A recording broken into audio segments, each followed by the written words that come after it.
How to make anyone open up without sounding like a cop. In this video, reverse psychology meets social flow. We want to start interesting conversations, but asking, "What do you do?" immediately makes it feel like a job interview. As a result, the vibe becomes formal and people shut down emotionally.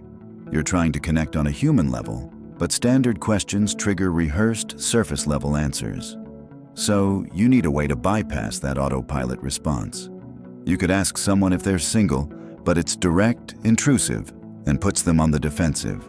Instead, you make a playful assumption, like, you give off serious, "I'd rather be home in pajamas" vibes.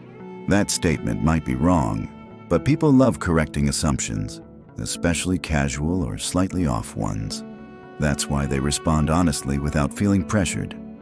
If she says, "My friend dragged me out," you've got your answer without ever asking. If she says, "Waiting for my boyfriend," you still get the answer. You could stop there, but if you follow up with something like, "Let me guess, your friend's trying to get you dating again," then you're now deep in her story, and she doesn't even feel like she's being asked. With no awkward moment.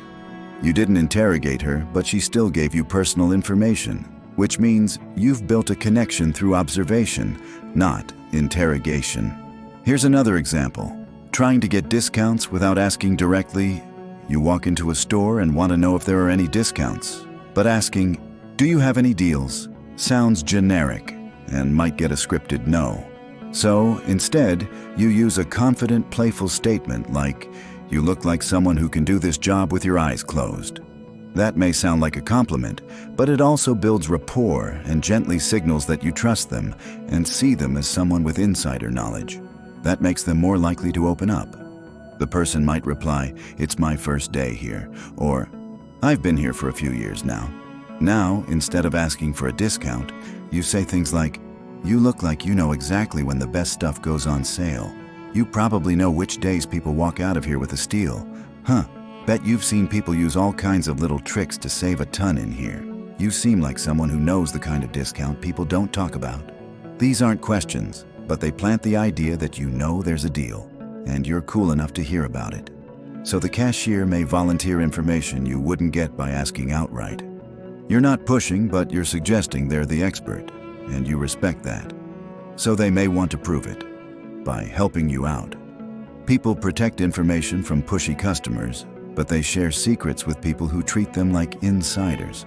That's why you should use statements to trigger pride and connection, not resistance. You don't need to ask for a discount.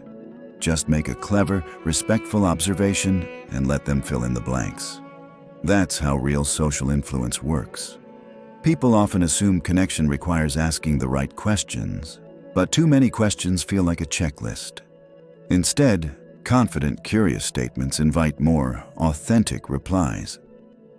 This works for any social interaction, but it requires dropping the script and trusting your observational skills. The key is specificity. The more detailed your guess, the more they'll want to correct and expand on it. Ultimately, most people want to talk, but they don't want to feel like they're being interviewed. So stop asking, start guessing, and let them do the talking.